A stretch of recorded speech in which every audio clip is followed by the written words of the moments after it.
എൻ്റെ ഒരു ഫ്രണ്ട് പറയുന്നുണ്ടായിരുന്നു, അത് കാണുമ്പോൾ രണ്ടെണ്ണം കൂടുതൽ വലിക്കാൻ തോന്നുന്നു. എല്ലാ സിനിമയുടെ ആദ്യം കാണിക്കുന്ന പുകവലി ആരോഗ്യത്തിന് ഹാനികരെന്ന് എഴുതി കാണിച്ച എത്രയോ പേര് പുകവലി നിർത്തണമായിരുന്നു. സേ നോ ടു ഡ്രഗ്സ് എന്ന് പറയുന്ന ഒരു വാചകം, അത് സൊസൈറ്റിയിൽ ഇപ്പോൾ ഈ സിനിമ കൊണ്ട് സൊസൈറ്റിയെ നന്നാക്കാം അങ്ങനെ ഒരു ധാരണയൊന്നും ഞങ്ങളുടെ ടീമിനില്ല.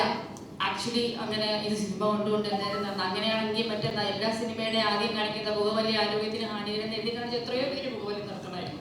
എൻ്റെ ഒരു ഫ്രണ്ട് പറയുന്നുണ്ടായിരുന്നു, അത് കാണുമ്പോൾ രണ്ടെണ്ണം കൂടുതൽ വലിക്കാൻ തോന്നുന്നു.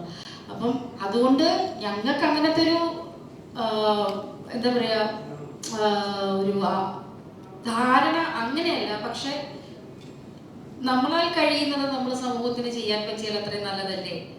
നമ്മൾക്ക് എന്ത് കൊടുക്കാൻ പറ്റും, നമുക്ക് ചെയ്യാൻ പറ്റും. പിന്നെ ആരും പറഞ്ഞ പോലെ ഈ ലഹരി എന്ന് പറയുന്ന സാധനം പല രീതിയിലാണ്.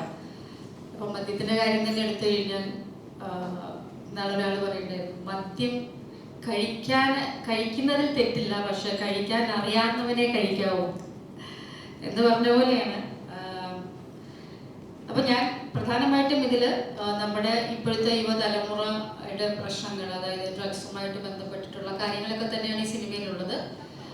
ഡ്രഗ്സ് യൂസ് ചെയ്യുമ്പോൾ, ലഹരി യൂസ് ചെയ്യുമ്പോൾ നമ്മൾക്ക് ഒരു റിലേഷൻ അല്ലെങ്കിൽ ഒരു ഫാമിലി അല്ലെങ്കിൽ അയാൾക്ക് തന്നെ എന്ത് സംഭവിക്കാം, അല്ലെങ്കിൽ അതുകൊണ്ട് ഒരു സൊസൈറ്റിയിൽ എന്തൊക്കെ പ്രശ്നങ്ങൾ ഉണ്ടാവുന്നു എന്ന് കാണിക്കുന്ന ഒരു സിനിമ തന്നെയാണ് ഇത്. അതുമായിട്ട് ബന്ധപ്പെട്ടുള്ള സിനിമയാണ്.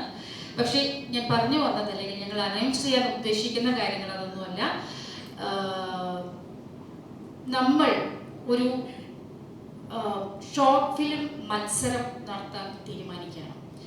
1.5 മിനിറ്റുള്ള ഒരു ഷോർട്ട് ഫിലിം, അത് പ്രായപരിധിയൊന്നുമില്ലാതെ തന്നെ 1.5 മിനിറ്റുള്ള ഒരു ഷോർട്ട് ഫിലിം മത്സരത്തിന് ക്ഷണിക്കുകയാണ്. അതിൽ നിന്ന് സെലക്ട് ചെയ്യുന്ന ഒരു ഷോർട്ട് ഫിലിം ഈ സിനിമയുടെ, എനിക്ക് തോന്നുന്നു ചരിത്രത്തിൽ ആദ്യമായിട്ടാണ് സിനിമ റിലീസ് ചെയ്യുന്നതിനോടൊപ്പം തന്നെ ഒരു ഷോർട്ട് ഫിലിം, ആ സിനിമയായിട്ട് ബന്ധപ്പെട്ടൊരു ഷോർട്ട് ഫിലിം, അതും നമ്മുടെ ഈ സിനിമയായിട്ട് യാതൊരു ബന്ധവുമില്ലാത്ത ഒരാൾ ചെയ്യുന്ന ഷോർട്ട് ഫിലിം, അതിന് സിനിമയ്ക്ക് തൊട്ട് മുമ്പ് പ്രദർശിപ്പിച്ചിട്ടായിരിക്കും നമ്മൾ നമ്മുടെ ഈ അടിനാശം വെള്ളപ്പൊക്കം എന്നുള്ള സിനിമ സ്റ്റാർട്ട് ചെയ്യുക. അത് റിലീസിൻ്റെ അന്ന് മാത്രമല്ല, എത്രത്തോളം ദിവസം നമ്മൾ ആ സിനിമ തിയേറ്ററിൽ ഓടുന്നോ അത്രയും ദിവസം തന്നെ നമ്മൾ ആ ഷോർട്ട് ഫിലിം കാണിച്ചു തന്നെയായിരിക്കും പോവുക. പക്ഷെ ആരാണ് വിന്നർ എന്നുള്ളത് അന്നത്തെ അറിയുള്ളൂ. അത് റിലീസ് ചെയ്യുന്ന അന്നായിരിക്കും ഇന്ന ആളുടെ ആണ് എന്നുള്ളത് അറിയുള്ളൂ. അപ്പോൾ പ്രായപരിധിയില്ല, ഞാൻ പറഞ്ഞല്ലോ. ചിലപ്പോൾ അത് ഈ പറഞ്ഞ പോലെ കൊച്ചുകുട്ടികൾ, ഇപ്പം ഒരുപാട് പേര് സ്കൂളിലെ കുട്ടികളൊക്കെ ഷോർട്ട് ഫിലിംസ് എടുക്കുന്നുണ്ട്, നല്ല നല്ല ഷോർട്ട് ഫിലിംസ് എടുക്കുന്നുണ്ട്.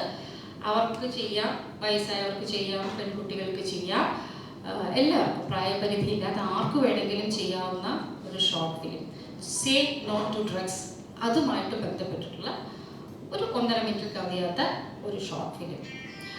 അപ്പോൾ അതാണ് അനൗൺസ് ചെയ്യാൻ നിൽക്കുന്നത്. ഞങ്ങളെ സംബന്ധിച്ച്, ഞങ്ങളുടെ ക്രൂവിനെ സംബന്ധിച്ച് അതൊരു പ്രധാനപ്പെട്ട ഇത് തന്നെയാണ്. അത് മാത്രമല്ല, സൂര്യഭാരതി ക്രിയേഷൻസ് ഇവിടെ വേറൊരു കാര്യം കൂടി സൂചിപ്പിക്കുകയുണ്ടായി. അവരുടെ അടുത്ത പടത്തിൽ ഞാൻ ഉണ്ടോ ഇല്ലയോ എന്നുള്ളത് എനിക്കറിയില്ല, പക്ഷെ ഈ സെലക്ട് ചെയ്യുന്ന ആളുണ്ടാവും എന്ന് പറഞ്ഞു, അദ്ദേഹം പറഞ്ഞു.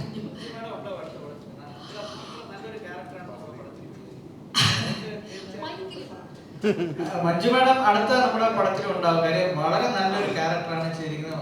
അതിഗംഭീരമായിട്ട് നമ്മളൊക്കെ കണ്ണഞ്ചിപ്പിക്കുന്ന തരത്തിലുള്ള ഒരു പ്രകടനങ്ങളായിരുന്നു. അപ്പോൾ സ്ക്രീനിൽ ഞങ്ങൾ കണ്ടപ്പോൾ കുറച്ചും കൂടെ ഉണ്ട്. അപ്പോൾ അതുകൊണ്ട് അങ്ങനെ ഒരു വാക്ക് വേണ്ട, നമ്മൾ അടുത്ത പടത്തിലുണ്ടാവും. അത്രയൊന്നുമില്ല, കുഴപ്പമില്ലാത്തൊരു നല്ല ക്യാരക്ടറാണ് ചെയ്തത്. സ്ഥിരം കാണുന്ന അമ്മ വേഷങ്ങളിൽ നിന്നും വ്യത്യസ്തമായിട്ട് കുറച്ച് മറ്റേ ദാരിദ്ര്യമില്ലാത്ത, മെയിൻലി അതാണ് പറയുന്നത്. എന്നെ കാണുമ്പോൾ എല്ലാവരും കഷ്ടപ്പെടുന്ന അമ്മ എന്നൊക്കെ പറഞ്ഞ് വിളിക്കാറുണ്ട്. കുറച്ച് മേക്കപ്പ് ഒക്കെ ഇട്ട് കുറച്ച് സ്റ്റൈലിഷ് ആയിട്ടുള്ള, അതും അമ്മ തന്നെയാണ്, ബട്ട് ദാരിദ്ര്യമില്ല. അപ്പോൾ ഇതാണ് ഞങ്ങൾ അനൗൺസ് ചെയ്യാനിരുന്ന കാര്യം. അപ്പോൾ എന്ന് മുതലാണ് നമ്മളിത് അതായത് ക്ഷണിച്ചു തുടങ്ങുന്നത്? നവംബർ 16 വൈകുന്നേരം 4 മണി വരെ ആണ് ഇതിൻ്റെ ലാസ്റ്റ് ഡേറ്റ്, എൻട്രികൾ സ്വീകരിക്കുന്ന ലാസ്റ്റ് ഡേറ്റ്.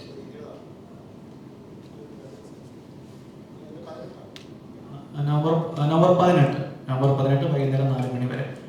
അതിനുള്ളിൽ ഈ പറയുന്ന ഷോർട്ട് ഫിലിമുകളുടെ എൻട്രി നമ്മൾ